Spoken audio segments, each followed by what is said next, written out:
Welcome, everybody. Hi, I see a good number of my friends. Hey, Catherine. Hey, Jennifer. I can't tell from all the pictures, but I do see you. How's everybody doing today? I trust well. This is the podcast Awakening Together live session. And my name's William Cooper. This is an opportunity for us to discuss anything that's coming up in your practice. Perhaps you've listened to some of my other podcasts. They're on every platform under Awakening Together, William Cooper. Also on Insight Timer, which is where we are now. So whether you've listened to those podcasts, which are on Awakening, or you have your own practice. Perhaps you have some thoughts that you'd like to bring up for us to chat about. Any thoughts that you have to guide our conversation to begin with? Something that you've been thinking about or wondering about? If you do, just type it in the box and we'll figure it out. Or at least we'll go in the right direction. While you're thinking of thoughts or something that you'd like to discuss, let's talk about awakening for a second. And what is awakening? Really, it's very simple. It's just being yourself. Let's say you were so relaxed, you didn't have those inner tensions, any inner conflicts, so that you could just flow through your body, through your life, as you would like. Things would come to you, that's called intuition. Occasionally you would use the tool of the mind, the emotions, and you would use that to accomplish some task, but relatively clutter-free. You would just flow. You remember seeing in some of those medieval paintings the light coming out of people's head, their halos. Catherine has a question, and thank you for asking questions. It's good for all of us. It gives us something to do, right? And if I say something that doesn't resonate, this is about you being relaxed in your body. So it's simply meant to be helpful, but if it doesn't resonate, then, move on. Don't listen to that particular answer. Just say, nah, that doesn't work for me. Okay, Catherine says, I've been practicing mindfulness, but much of it is about being able to observe without attachment. Not easy, though, just to observe without being pulled into some drama or story. Well, Catherine, that is such a good observation, and it's true for me, it's true for you, it's true for really every single person. We're all pulled into our dramas. So it's less about being perfect, and I like the meditation where you just observe without attachment. But part of it is it's okay to observe and fully feel. That's the feeling is often what'll pull me into a story. Or a drama that I'm watching in my meditation that just sort of springs forward. It's the feeling that pulls me in. So slowly, what I've become more used to doing is just feeling the feeling. If I can feel the feeling fully, then I don't get pulled into it. So it's more about a full experience of that feeling. And usually the feeling, the deepest feeling underneath the drama, it might be pleasure, but the reason why the pleasure is there is even a deeper feeling will usually be pain or suffering. Some form of fear or hurt or anger, frustration. And because that's the case, as you get to that place, it's not that pleasant. In fact, you don't go hunting for them, but as they rise up on their own to be discharge, to just unwind. They're just wanting, your system no longer wants to carry that tension, that stress. So it reveals it for you to just sit there and let it unwind. Eventually, that stress itself wants to breathe in the goodness, the mindfulness, the awareness that's watching it. It wants to breathe it in and relax into it, because your mindfulness is it doesn't have problems. It feels good. And there's something else about mindfulness or awareness. If we just sort of do it, which I think is quite naturally, and that is be aware. That connotates being aware. But what it doesn't always connotate is the love that comes with that awareness. Awareness is also love. I don't even know if that you can use one word to describe it. It's awareness, but it's also this care and love. And sometimes that care and love gets blocked out, in a sense, because of our psychology. And so it doesn't seem, obviously, to be care and love. But if you do an experiment and that which you're watching, you just allow there to be care for it, for there to be love for it, as well as awareness, and then let that tension breathe it in, it will start to relax and dissolve. And once you're in the middle of all that, that drama really can't pull you in. It's very difficult, because it's not a drama. It's just a grouping of feelings that are asking for something. And what they're asking for is that love and the safety of your awareness, because awareness is peace. Everybody wants peace and love and well-being. So I don't know if that helps, but that would be an experiment. Continue your awareness. Sounds like you're doing fine. Even after decades, emotions can still pull you in, because there's a lot that's being deconstructed as they expend their energy. Every time you don't jump into them and they unwind,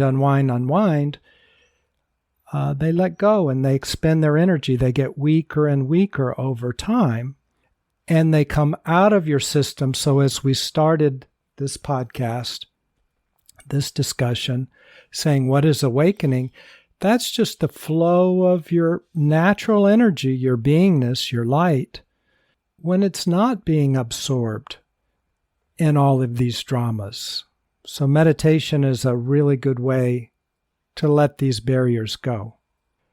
Catherine says, thank you. When feelings are strong, it's hard to feel the self-compassion, but it can also arise spontaneously.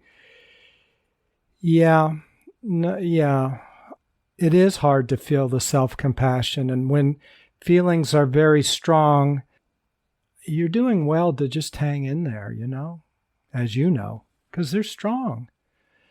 And they're very painful. So just you sitting there with them helps free them. So you're doing a big thing, Catherine, just by doing what you're doing. Experiment a little bit with the compassion when it makes sense, but that's just something for our discussion. More important is that you're doing your practice at all, because it'll get you to where you want to go. It's amazing. I mean, you can go for some time and feel like you're making no progress, because as you go deeper and deeper, releasing some of these troublesome, very painful PTSD and emotional issues that maybe you don't even know where they're coming from. Maybe they were from when you were a child, or if you want to bring in past lives, maybe from there. But just you letting them breathe, letting them come out, you're making a lot of headway. I hope that helps, Catherine, but I just want to say you're doing the right thing. Sue, hello. William, so grateful to be here. I experience so much guilt, even though rationally I know I have done all I could. I always feel like I should have done more, should have known more. I never have done enough. Do you have advice on this? Yes. Again, this is maybe a worldwide condition. I think it's a Western one. We never do enough. We're not, you study harder, go to more school, do better with your relationship, do better with your meditation. It's a feature of probably a number of religions, but if you have any Christian background, that is in there.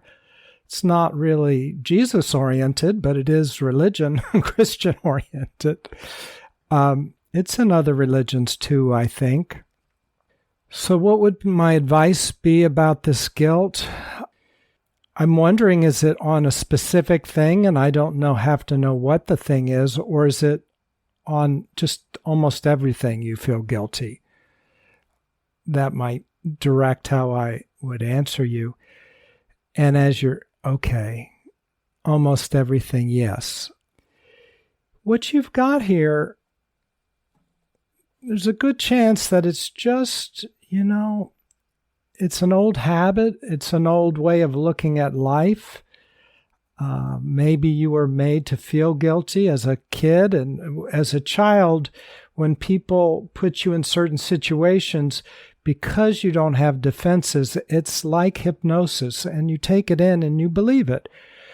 Why? Because you love the person that even maybe being mean to you, you love them. And one way to try to get close is to say, we're the same. We believe in the same things. You think I'm not doing well enough? I agree with you. See, we're the same. I love you, and you, I hope, love me because I agree with you. Many different ways that we take in negative feelings towards ourselves. That's an illustration of one of them. So what to do? Meditation, the awakening meditation I describe in around podcast number 7. I would start with number 1 if you haven't and move through. But number 7, the beginning ones are fairly short.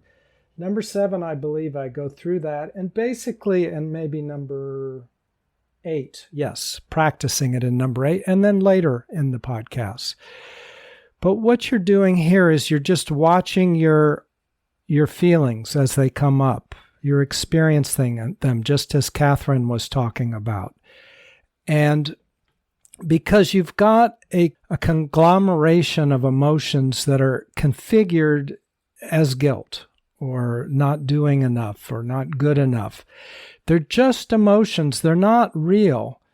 Because frankly, your life is more than all the tasks that you do. And we'll never do every possible task that we could do. And with the diligence that somebody else might say that we should have done it. Never. That will never happen. Look at Jesus. They were chasing him around. They were criticizing him. Buddha criticizing him.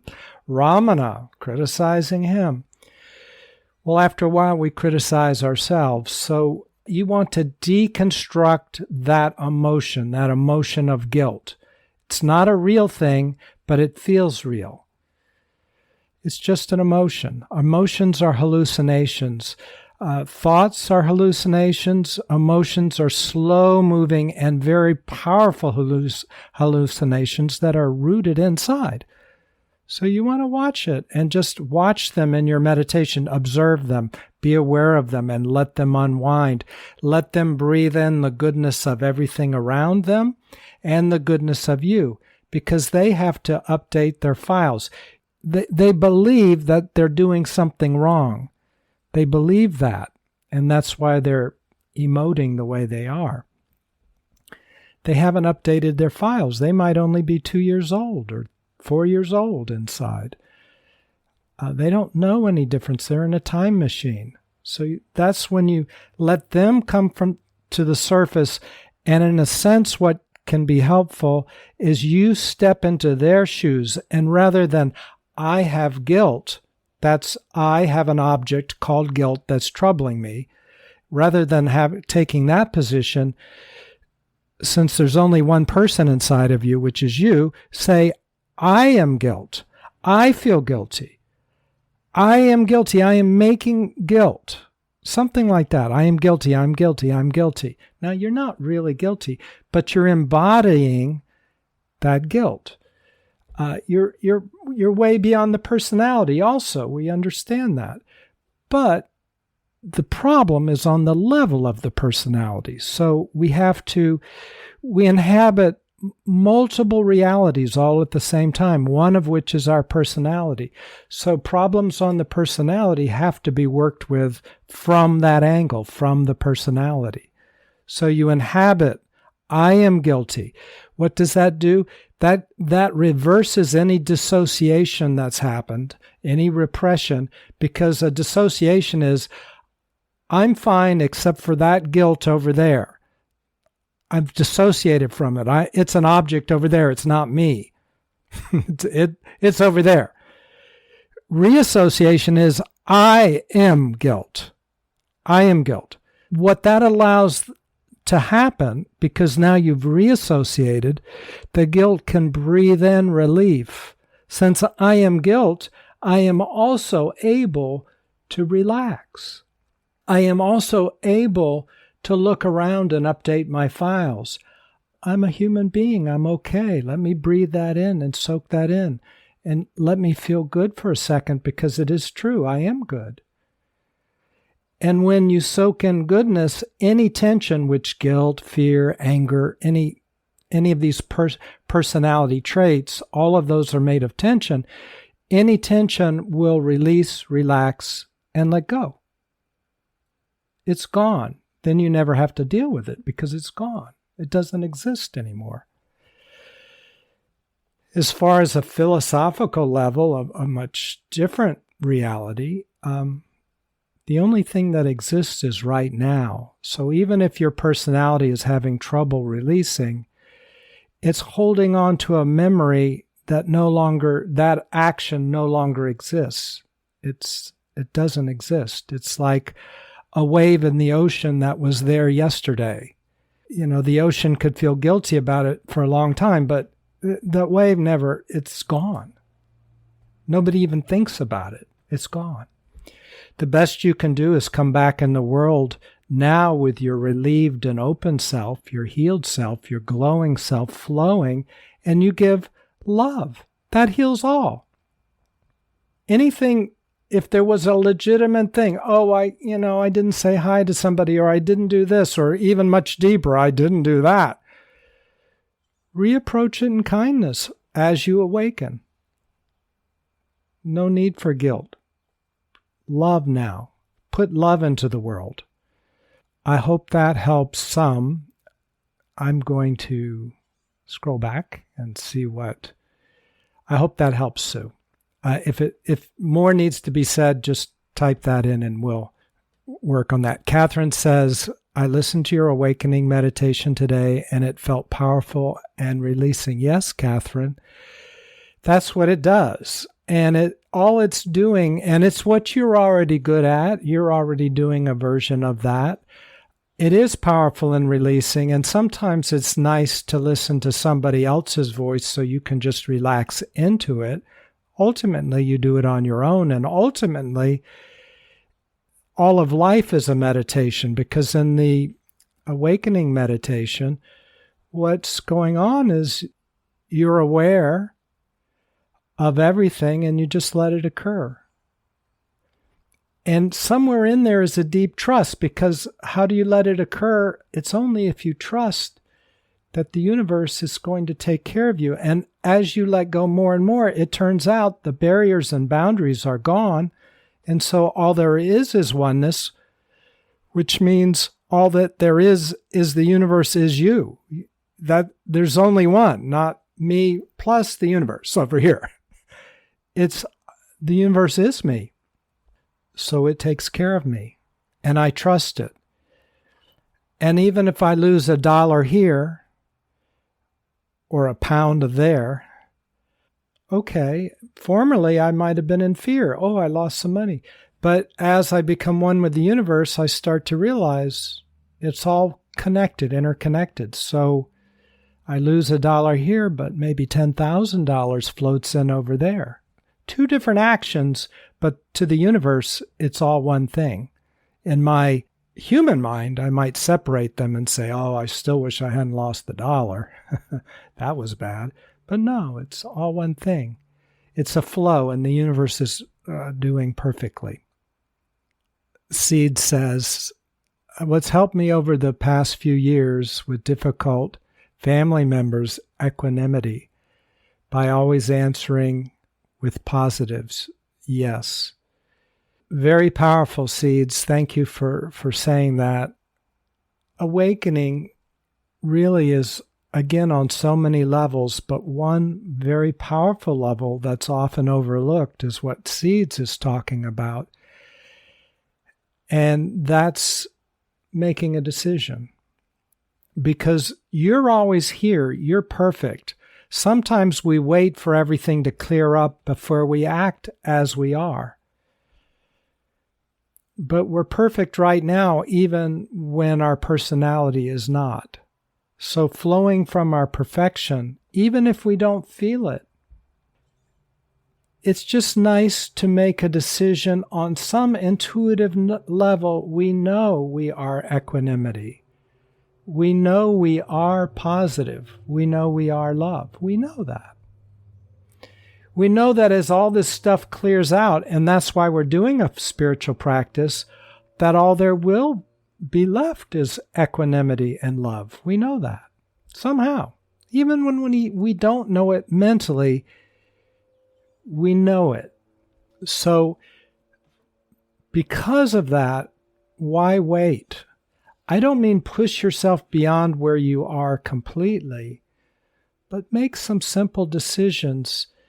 Like while I'm going through my spiritual practice and while I'm clearing up my life and becoming more clear within, I'm going to start acting like I know that I am. I know that I'm equanimity, peace, so I'm going to act peacefully. I know I'm positive, so I'm going to act positively. It can be very powerful just to make a decision and do it. I don't mean only that. That might be called positive thinking. And people that have a lot of experience with positive thinking would say, no, probably. That's a shallow read. And I admit, yes. But for our purposes, I'll just say that. I'm talking about keep your practice going, keep clearing, keep deepening, but act as you know that you are, even before you completely realize it. It's self-realization, but you already know what the self is. So act that way, and it'll help open things up. Seed says, my regular yoga and meditation practices have helped me too, not so much to eliminate the dark emotions, anger, irritations, etc., with the response to say no to so much dark emotions. Yes. Again, we're on a number of levels of reality, and it's real important to notice within each of us, wait a second, things are happening all up and down the spectrum within me. I'm kind of like a rainbow. That's how I look at myself, or how I experience myself. And on some levels, we know that dark emotions are simply separation, and we say no to them.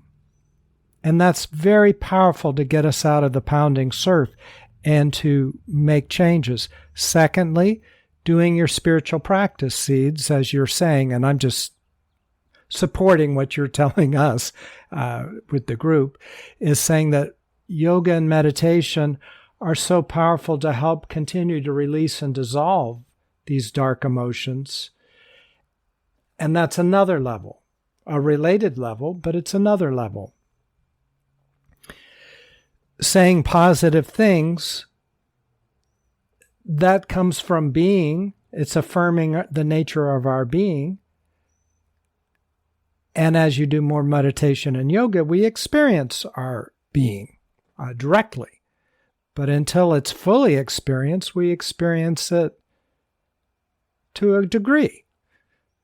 And always you can experience your being. It's not like I have to practice 20 years of spiritual practice before I'll experience my being. No, right now, even when I'm very agitated, somewhere there's a little bit of peace shining through, a little bit of love shining through somewhere. Because I'm not the agitation. I did say reassociate to it to help it breathe in, let go, and release and dissolve, and then it will disappear. Why does it disappear? Because it's not you. But you almost have to act like it's you so that it can reassociate and then take in the goodness that it doesn't know exists. Seed says, but not let the negatives of family to make you respond with negatives. I fight negatives with positives. Yes, absolutely. You know, the Buddhists might call that right action, and they have a nice system. You know, Buddha was from India, and Buddha was a Hindu, and the way I look at it, it's, again, my family's, much of them are Buddhist, and they would take sharp exception with this, but in my mind, Buddhism is like organized Hinduism. Hinduism's like an explosion, but where to begin? Very powerful. Buddhism seems to organize it. Step 1, step 2, step 3. So each one is very helpful depending on where you are in your practice. Jesus, he's another thing. I don't want to leave him out. Very powerful listening to what his words are.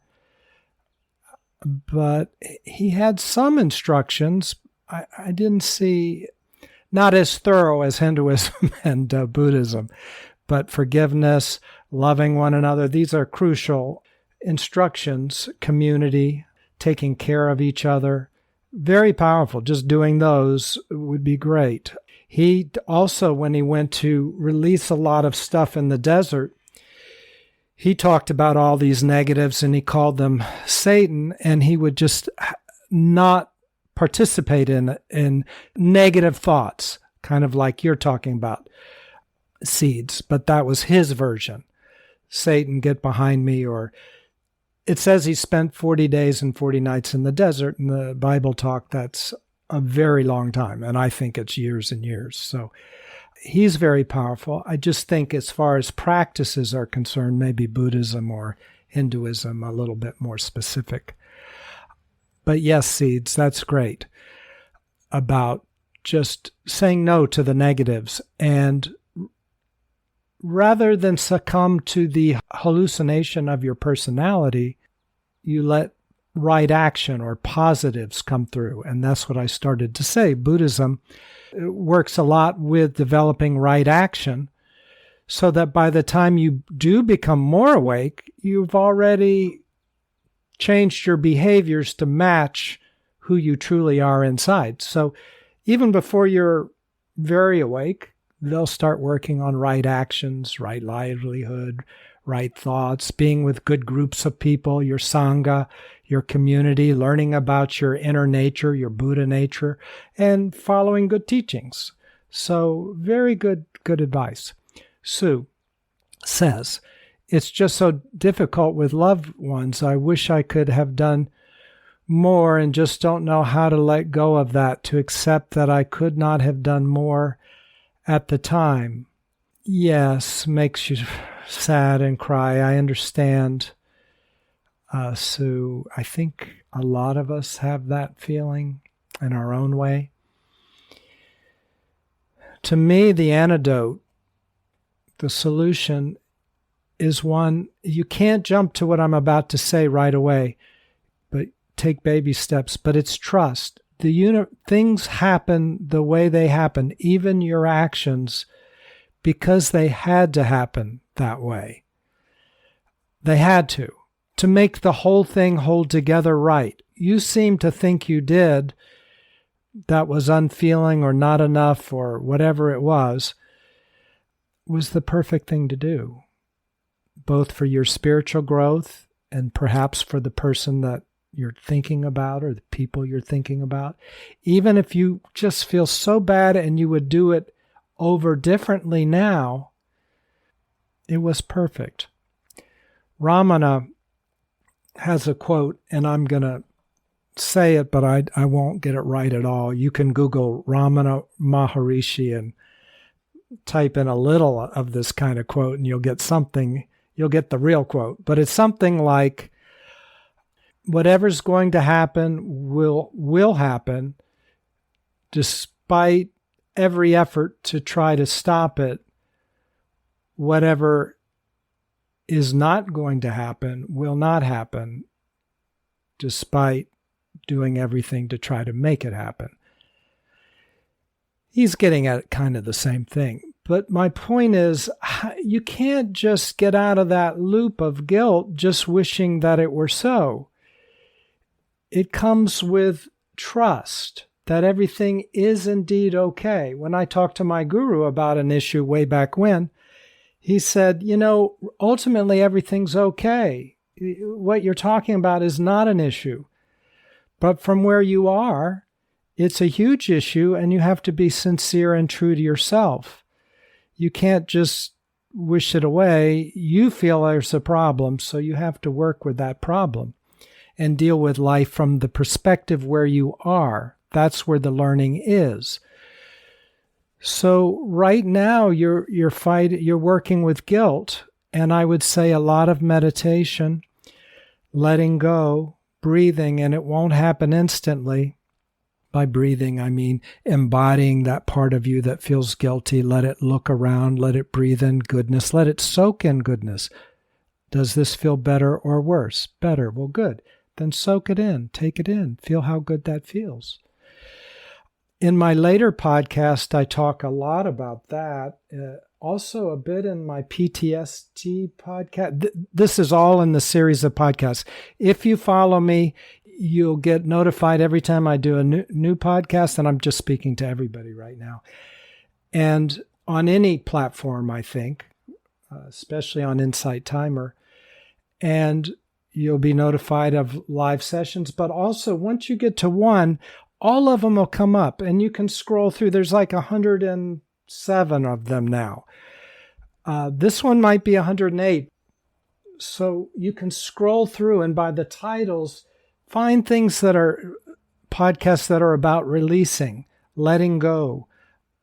Ultimately, I would, if you haven't done it, and you may, I would start at podcast number 1 and work your way forward, because I put a lot of things in these podcasts that are part I'm a psychotherapist, so I'm combining East and West. I've been to India 14 times, averaging 3 months per time, talked to hundreds of awakened people, had powerful gurus, and taken many paths. And what I've tried to do is synthesize what I think is the most important and put it into these podcasts.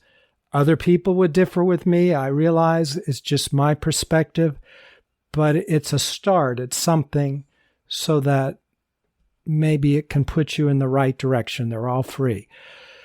What's motivating me is back when I was in theological school, it was a very dark time for me. Back in 1978 is when I first started. And I first started meditating in 1973. So, been at it for a while. But I remember sitting there being in such darkness, and that's why I went to theological school. It was my beginning way to start to figure out what the heck is going on.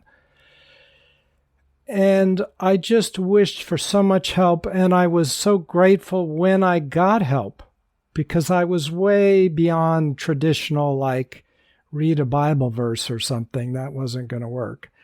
I needed the real thing, and I found the real thing. So I've tried to put that together in these podcasts, and that's why I've tried to put them in an orderly way. They're like a mosaic in the, each one stands by its own, so you can listen to any of them individually. But if you listen to them in order, they start to paint a picture that hopefully is helpful. And the parts that you disagree with or don't help they're not helpful, just disregard those and hold on to things that do help you. So let me get back to Alice says, I say that around insecurity, instead of saying I'm insecure, I say I have pockets of insecurity.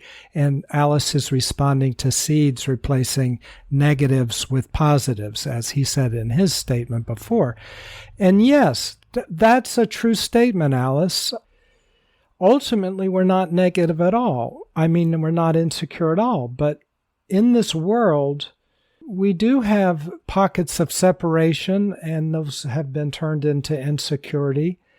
And it is a good, powerful thing to do, is to recognize it's not, I have this pocket, because that is what you're working on releasing, is the pocket. And you're working at it from a part of you that's not insecure. That's the part that sees the pocket. The part that sees the pocket is just fine. So it's a wonderful affirmation and way to look at things, Alice. Let's see what else. Laura says, Hindus and Judaism both have big relationships with community. Right? Interesting. Never thought of that. Yes, well, Hindus do. Judaism does. Christianity, one of their most powerful aspects is community in the church.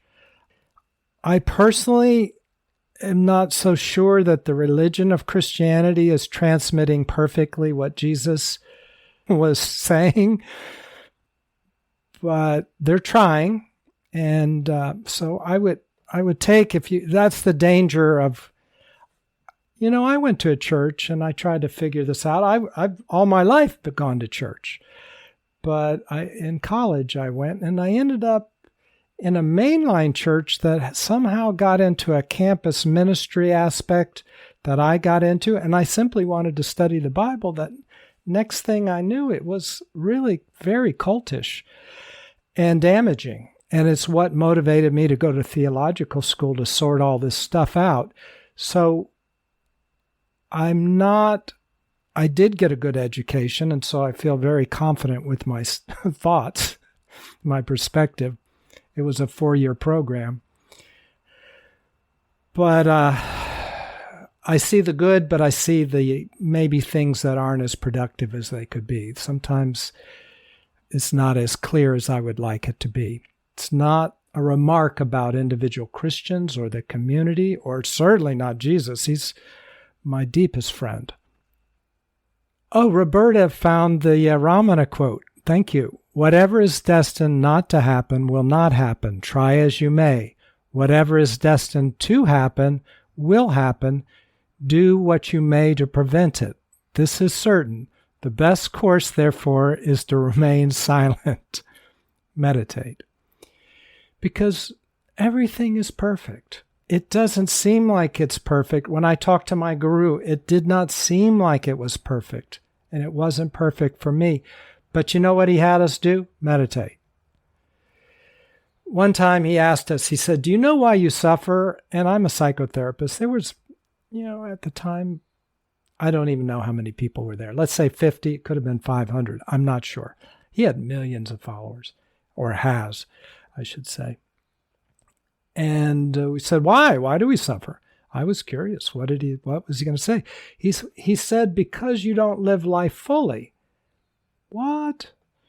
He said, being around you, because he was so clear, and when you're clear, you get very intuitive. He says, it's like sitting in a garbage pit. It's painful being around you. You have so much unresolved issues. You're so much pain and suffering. Why? What he meant by not living fully is that we don't connect to our suffering because we can't handle it. And that's what we were talking about earlier. Start to handle it by reassociating, reconnecting to our hurting parts. They're parts because they've been dissociated. When they're reassociated, they're not parts. It's just, I'm in the habit of hurting myself by feeling guilty. I don't know how to stop. But the first step is to admit it's me doing it. After a while, I'll find a way to stop. But his way, one of his ways, was to have us sit still and to do what we hadn't done, reconnect to our pain, to our suffering, so that it could start to dissolve and release, let go. And because it lets go, it's gone. And that's really the awakening meditation, boiled down. Connect. Don't get engulfed in your feelings and drama, yet connect to them. Be aware of them, feel them. Stay as who you are. Why? Because it's who you are. Why leave that? It's who you are. No sense in jumping into a story or a drama. If I don't answer any of your questions to your satisfaction, or maybe I get off on a tangent, bring me back around and just re-ask, or the next time around. Catherine says, it's so important to be able to receive. I'm so glad you brought that up, Catherine. That someone else is taking care of me and that I don't always have to push and that I can receive from nature, etc. Oh, I am so happy you brought that up. I was walking on the beach maybe yesterday, and I actually wanted to talk to you about that, Catherine. It came up because I realized for all of us, and Catherine, you've talked about letting things go and dissolving and working with that. And the only thing that dissolves things, the only thing that lets things go is receiving, right? Fear, what is fear? It's a tension that doesn't believe it has something. It doesn't believe it's safe. What is anger? It's a tension that doesn't believe that it has something. It doesn't believe it has fulfillment. What is hurt? It's a tension that doesn't believe it has something. It doesn't believe it has love. How do these tensions relax? They have to be able to receive what they don't think they have. They really do have this. That's when I said earlier they have to update their files. They do have it, but they can't receive if they're dissociated because they're now an object, and objects can't receive anything. They have to be you. Only you can receive. So we reassociate and let that hurt, let that fear, let that anger receive. And how do we receive? On every level, and this is getting to what you're saying and simply covering lots of levels, Catherine, we have to get good at receiving. When somebody says, hey, you did a good job, do you stop and just take it in and say, wow, okay, thank you, that feels good? Or do you go, well, that was nothing? If somebody says, you really changed my life, do you just very quickly say, well, you helped me too. Thank you. Thank you, and you helped me too. There's not a lot of receiving there. It's just kind of tit for tat kind of thing. In a good way. I'm meaning the best thing, but it's what we do. I'm just saying that's what a lot of us do. So it's time to stop and receive thank yous. When people say thank you, receive it. When somebody says you're a good person, say, yes, I am. Thank you. I'm going to take that in because I really am. Whatever they say to you. That was generous. Yes. It was my pleasure. I felt good. It was, and I felt good. I'm feeling it right now. Any version that works for you. I know it's a little awkward. You don't want to seem all puffed up, but it's almost a disease that, to say the truth, would be considered not humble. Humility is being who you are. The world needs you, right how you are, with your skills, with where you are in life. It needs you. It doesn't need you to become a Buddha or a Jesus or a Ramana. It needs you to be you, to become you fully. So yes, receiving is so powerful, Catherine. Thank you for bringing that up for all of us. It's a practice we can do all day long. Receive a good sunset. Oh, that felt good. Take it in. Receive a thank you. Receive a dog wagging its tail. Receive a bird singing for you. Receive nature, how good it feels. And that's what Catherine mentioned, among other things. Receive. It's a hard one. I'm learning to do that. But you can't be awake without receiving. You can't be alive without breathing in. You breathe out, you breathe in. In awakening, that radiant light, that's what's going out of you as you clear up. The breathing in, that's what comes into you, and you're supported by nature. In full awakening, you feel the vibration of nature coming into you. You feel the love of the universe supporting you. And the only way you can feel these is for you to receive. Well, you have to receive fully. It's a practice. We're trained not to do that. You know, the Mayan calendar in 2012 ended, and they said it was the end of the world. Well, it was the end of the separated world. It was the end of the dark ages, the end of that world. And we were moving into the world of light. Same in the Hindu calendar. Exact same time. They work off the same stars, the star Sirius. It's moving into light. And light, so we've been cut off and we haven't been receiving. But now as we move into light, we receive. I'm just saying it's important. Okay, Catherine says they are all excellent podcasts and I have learned so much. Big endorsement for William. Thank you, Catherine. Oh, by the way, I don't do these. Any money that people donate to me, and thank you for your generosity through the years, it goes straight to feed children in Bali, orphans in Bali. So I only do this podcast to give back what I've been given. That's my only reason, because I was so desperate. I know a time of my life where somebody doing something nice was so appreciated in my life. That's why I do these podcasts. The only reason. So, the reason why the world, in my estimation, is so separated is we've lost our way to ourselves. And these podcasts are designed to share what others have shown me and what I've discovered myself in different ways, and try to describe those to be helpful, so that we come back to ourselves. And in full coming back to ourselves, we flow with love, peace, and well-being, and that's what makes a better world.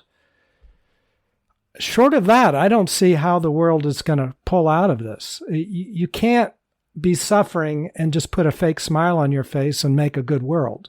That doesn't happen.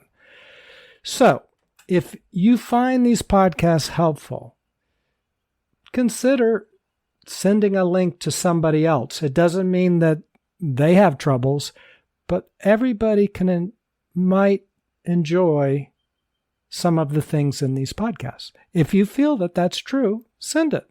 That's a good way to send light out. If you find somebody else's podcast is doing that for you as well, send links of their podcast to other people. This is how we have world change, world peace. As we go through closer to the star Sirius and more light comes into our world, we're part of that light. Be the change you want to see. So that's one way. So thank you, Catherine, for saying that. Sue says, thank you so much, William, for your advice. I will definitely do that and listen to your podcast, meditate, and try to trust more. So grateful. Wonderful, Sue. I do want to stress something, and you'll see more of it in the podcasts around the late 20s, podcast 30, let's say, on PTSD.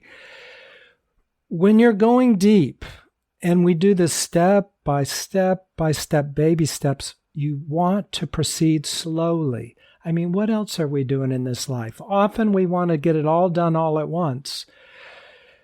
But in the spiritual practice, that doesn't always work so well. It can traumatize us. We can shut down and lock up inside and not go anywhere. And then we start coming to our spiritual practice as a grim duty. we must do this. We have to do this. And if we keep doing it, it'll be okay. But we're so locked up inside, we're not really receiving the benefits. So, yeah, we could do it 100 times, and I'm not so sure that we would progress. The way you know you're progressing is you feel your inner self releasing, relaxing, and letting go. Granted, in the beginning, and by that I mean it could be decades, there's so much pain that's been stored inside that we've dissociated with and stuck inside of our body that it hurt going in and it hurts going out. So in the beginning of our spiritual practices, it can not feel good. So I'm not saying you're doing something wrong if it feels bad. And I'm also not saying you're doing something wrong if it doesn't feel bad. Somebody asks, well, it doesn't feel bad. Am I missing something? No. Don't go hunting for it. But if something needs to come up to release out of you, it will. So it'll find you. Just do your spiritual practice. And I try to put it in an orderly way in these podcasts. So Catherine says, I'm lucky to live on a beach. Yes, I am. Being around nature any way that you can, and ultimately you're the most powerful nature wherever you are. Your being is the most powerful nature. It's your beach inside. And at the same time, it's so nice to connect to nature on the outside, walking on the beach. You know, they did a study, I'm guessing they spent millions of dollars up in Canada. And they found that if you are in nature for, I think, an hour a week or 2 hours every 2 weeks or something like that, is that it's good for you. I think we listen to our heart and we can do our own study. But, you know, people need to have empirical evidence, so it's good they did the study. I'm glad, but you're right. Being at the beach or going out and sitting next to a tree wherever you are, finding a park is very powerful. Laura says, learning to receive is a big one for me and to ask what I really need. Yes, those are two big ones. Baby steps. Go very slowly. Don't overwhelm yourself, especially in the asking for what you need. Take little baby steps because it can be very scary, depending on your background. And you want to open up and build a foundation and a base so that you can let some of your insides relax as you ask for what you need. So it's okay if the person says, if they're not capable. You might ask for a very legitimate and good thing, but they may not be capable. And when you're more relaxed inside, it also helps you bide your time and ask when they're able to hear, because sometimes they're better than others. But it is very important, Laura. I think a lot of us are learning that. Catherine says, Taking in the Good by Rick Hansen, a great little book. I'm not sure if I'm familiar with that book. Say the title, and we'll make sure people know about it. Sue says she has to go. Yes, our time is up. But thanks again, William. You helped me so much and pointed me in the right direction. Yes, Sue, thank you. Love and light to you too. Milena, received my tracksuit pants this morning. Someone made them for me. I received my socks. Someone else made them for me. I received my jumper. Yes, somebody made them. It's so true. Thank you, Milena. It's so true. Everything, what we eat, somebody grew, somebody cooked, somebody. It's so true. Receive, receive, receive. We have so many opportunities. It's such a true practice. Monica, William, your podcasts are excellent. I started from the beginning and I'm up to episode 13. I highly recommend them. Thank you, Monica. And you don't know how much it thrills me to hear that. Thank you. That's what I'm trying. That's what I'm going for. And if I don't say something in the right way, somebody out there, I'm trying, but you'll figure it out. You just give me some grace and they'll work together and it'll get you in a good place, I think. Cynthia, amazing wisdom. First time here. Glad to be here. Thank you, Cynthia. Welcome, welcome, welcome. Come anytime. If you follow me on Insight Timer, you'll be notified every time we do one of these live casts. Jennifer, this is fantastic. Thank you, Jennifer. Christine, thank you. And, Catherine says the title is called Handwriting Happiness, and it's by Rick Hansen, and Catherine likes it. So y'all might want to Google that book.